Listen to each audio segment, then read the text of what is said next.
ride with me in my foul life. We're back.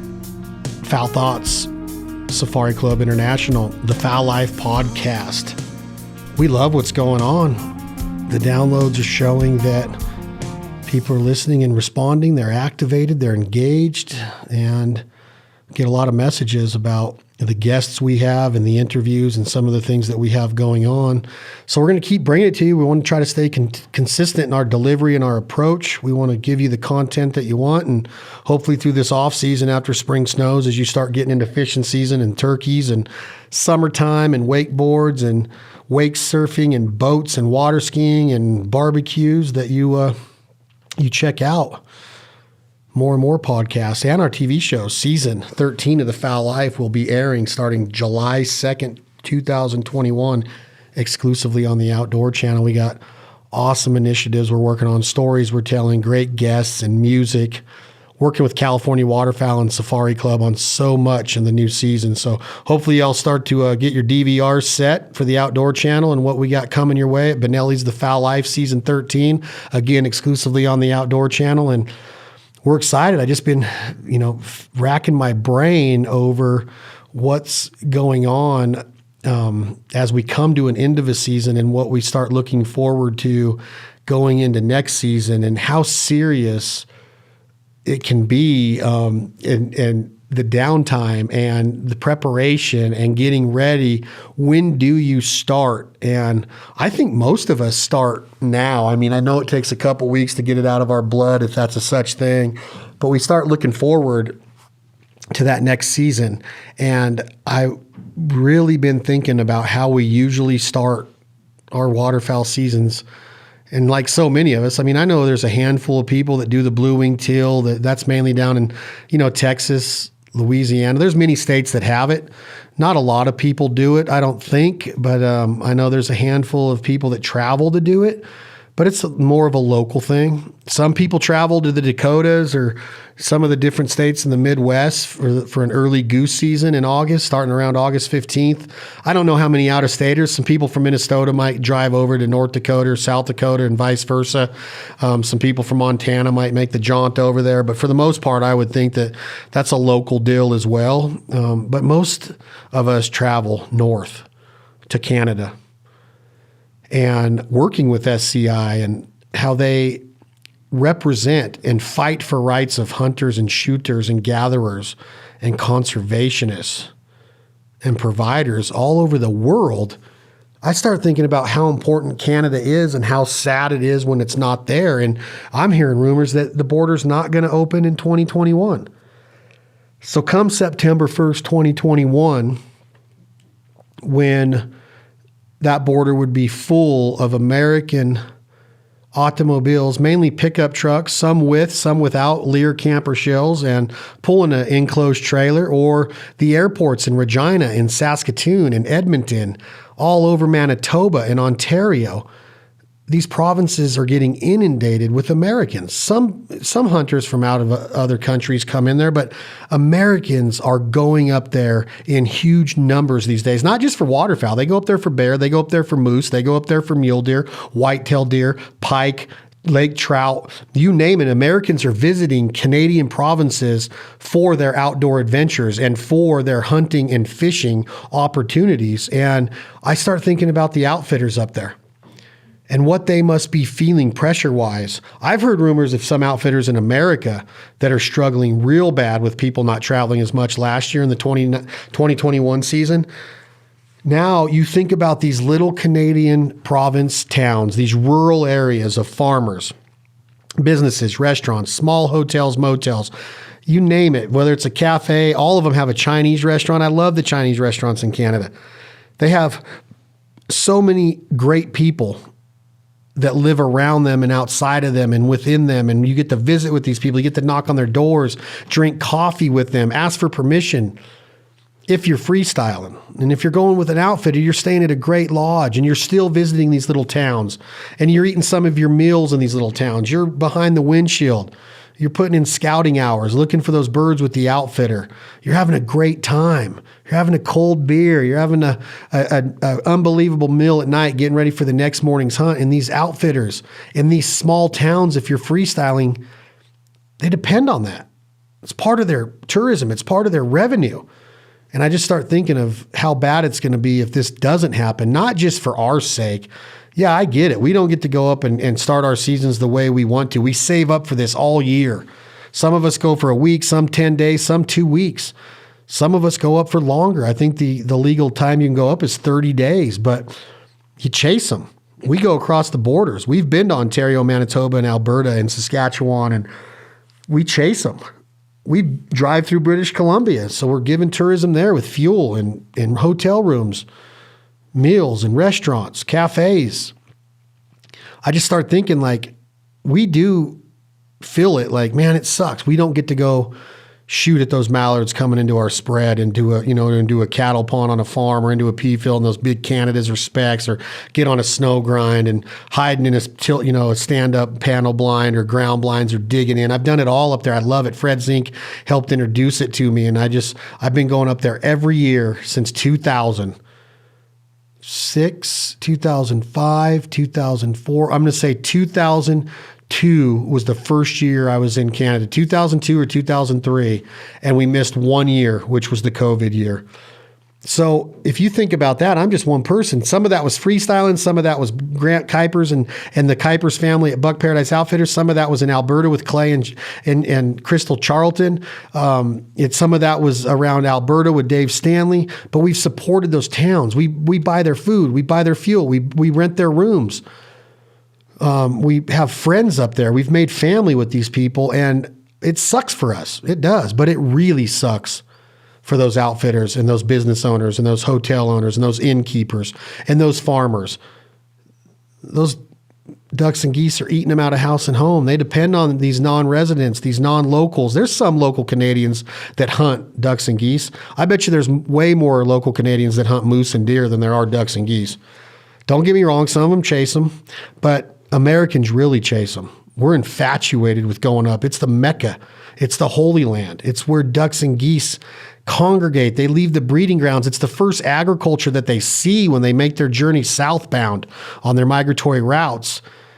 And I just feel for the Canadians and the outfitters. And when I talk to the Canadian outfitters that we associate with and work with and partner with, you can hear it in their voices. Not really the worry, but apprehension and anxiety and just nervosa and sadness, really. They're sad. We would be 2-3 weeks ago, we would have met up with a bunch of our Canadian friends in Nashville for National Wild Turkey Federation Convention, NWTF. Been every year since 2008. Our booth is always jam-packed. We hang out with Waddell and the Bone Collector crew, and you name it, they're there. All of our country music buddies and friends, and Leith Lofton and Drake White and John Party, they're all around. It's a big-time Bobby Johnson. And it was canceled like 3-4 months out. My Canadian buddies didn't get to come down. And you know what? We're going to Nashville sometime in April or May. And I sent a quick text to Grant Kuipers. I said, hey, we're going to be in Nashville. Y'all need to come down here. I was dead serious. Hey, get it done. And he wrote back and said, I wish we could, but I'm like, well, whatever you're doing, cancel it. I'm thinking he's got something else going on. He's telling me, hey, dipshit, the borders are still closed. I was like, oh my gosh, I didn't even think about it. They're still closed, y'all. It's March of 2021. This is over 1 full year. It's about 1 full year right now of COVID and masks and all this stuff, this nonsense. And I don't know if it's going to open back up by September 1st when we would start going up there. There's Americans that go up there all summer, like I said, for those northern pike and those lake trout. My buddy Brandon Schreiber in Saskatchewan has an unbelievable place at Cree Lake. I met him through Grant Kuipers. He used to guide for Grant Kuipers. He started his own outfitting business, and now he's into the fishing, and he kills it. We had a group of 20 going up there last year, canceled. Redid it, renewed it, and rebooked it for this year. It's up in the air. We don't even know. Like, nobody's like, oh yeah, I'm taking time off. I got it cut out. Nobody's willing to do that because we don't have the confidence in the government that it's going to be open back up. So I just fret for our outfitting buddies and our family and friends up in Canada that they are losing revenue. I don't know if a lot of them can go another year. Think about it. That's a lot of groups. That's a lot of income and revenue and profit based on bringing groups in to hunt those ducks and geese. And when you don't have those deposits coming in and those balances being paid after the hunt's over and those cash tips for the guides that they depend on, and most guides in Canada are Canadian residents because by law, you have to give the opportunity to a Canadian resident first and foremost before you can hire an American. Then that American has to get his visa approved or her visa approved and become an actual employee of a province in Canada to accept wages and tips up there. You got to report them for tax reasons and all of that. So they try to hire locals, and these locals aren't making their tips. Bear hunts, deer hunts, duck hunts, goose hunts, fishing trips. They're not making the money they're used to making starting in August, September, October, November, December, January. Then they got spring bear season. And there's so many months that hunting and fishing opportunities are allotted in the provinces of Canada that they're losing their butts. And I just feel for them. And that's the thoughts that's going through my head is, what can we do? How can we help? I know how we can help. We can support SCI and their auctions and everything that they're doing online and digitally right now because they're raising money for outfitters to help. Just to help put a Band-Aid over this for a while. Even if it's not the cure-all, it's helping because I don't want any of them to go out of business. That's the best place on earth in September and October if you're a duck and goose hunter. Biggest whitetails in the world sometimes come out of Saskatchewan, Alberta. Big whitetails in the wild. Big mule deer. Y'all ever seen Cody? Can't even think of his last name right now. He kills huge mule deer on his TV show on the Outdoor Channel. And I'm talking gigantic mule deer. They can't guide for them up there. No Americans can go up there right now. So it's just a sad deal, in my opinion, that's hurting our culture overall. As a whole, hunting, waterfowl specifically, is being hurt because our Canadian brothers and sisters are suffering some because that revenue's not there. I don't know what the assistance is like. I don't know if there's government money and funding going to them, but I wouldn't think it was much. And now you're going on to year 2. That funding's probably going to bigger businesses in the bigger cities like Montreal or Toronto or Edmonton or Regina or Saskatoon. I don't know how they would take care. I don't know enough about it. I'm not trying to act like I do know enough about it. I'm just simply saying that it's sad, in my opinion, that we are supposed to be happy about our culture and excited and optimistic. And you got to think about the troublesome times that our Canadian brothers and sisters are going through. And I don't like that. I don't like it one bit, and it worries me. And it's not a greedy thing. It's if we don't get to go again, okay. But I promise you, if those borders open up, we're there. I'm spending more money up there to help them out because they lost a whole year. A whole year. We lost a year of memories up in Canada. Our brothers and sisters up there lost money and revenue and livelihood and the way they put food on their tables for their family, the way they raise their family, the way they provide for their families was taken away from them in a lot of ways because we could not legally go up there. Some of them had some money in the bank from deposits that were made for trips, and hopefully a lot of them had saved money from the years before, but you just never know. It's one of those businesses that you got to spend money to make money. You're always adjusting and building lodges and buying rigs and updating and maintenance and guides and insurance and all of the things that go into it. Insurance is a little bit different in Canada, I get that, but still the cost of running a business is substantial, and they're always adjusting and adapting. But when it's taken away and none of the money's coming in, it's hard to adapt to that. And I'm not saying that Americans didn't have to do the same thing. Okay, but we could still travel interstate some in America. I know a lot of guys that visited outfitters last year, hunting and fishing. I do know a lot of guys and girls that had to cancel, several of them, but I just been thinking about that a lot. So if you get a chance, call your Canadian friends, ask them how they're doing like I did, and invite them down to America when they're not allowed to come and we're not allowed to go up there. It just sucks. And my fingers are crossed. I'm praying every day that it opens so they can start making money and, becoming optimistic again with deposits coming in and scouting and putting their trail cameras out and making sure that their clients are taken care of. The hospitality up there is second to none. Second to none. They are so nice. Go knock on a Canadian's door and ask him if you can hunt geese on his pea field. And they'll probably say, well, come on in for a cup of coffee. You'll go sit down there and you'll get introduced to the family. You'll become family. That's pretty neat. It happens all over the waterfowl world. That's what I'm thinking about. I was thinking about that a lot today. I've been in a lot of meetings, a lot of podcasts, a lot of conference calls. I've been writing a ton for a couple different articles for Wildfowl, as well as the new provider cookbook coming out in November. And we're busy and we're trying to stay optimistic, but I'm hoping our season opens up with Canada and we get to go up there and have a blast. Even if we don't decoy him, even if we don't pull that trigger, just seeing Grant Kuiper's face or eating some of Crystal Charlton's food, I'm fired up. I want to see my Canadian friends, my family up there. I want to go see Ray up at Buck Paradise and cook on the Traeger with him. Make some mallard duck, stuffed bell peppers again. Hear his giggle.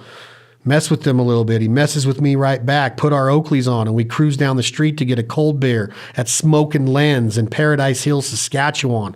I know that province like the back of my hand in most places. I miss it. I want to get back up there. And those are my fowl thoughts. That's what I've been thinking about. Not going to quit thinking about them. Hopefully y'all get on the phone, get on Zoom, get on Skype, get on FaceTime. Holler at one of your Canadian brothers or sisters. Say you're thinking about them, you love them, that you can't wait to see them, and that this stuff's going to be over quick. And hopefully it is. That's all I got. That's my thoughts. That's my fowl thoughts presented by Safari Club International. Become a member today. Visit them. Official SCI on Instagram. Become a member of Safari Club International because they're fighting for our rights. They're first for hunters all over the world. Squirrel hunters to ducks to geese. I don't care what you're hunting. Coyotes to elephants. To the Dangerous Five, to a big moose, to a big caribou. You could be Jim Shockey and hunting them all over the world like he does. He's the man. My buddy John LaMonica, who I just talked to, he's turning 91 in 2021. 91 years old. He's already got 12 hunts planned.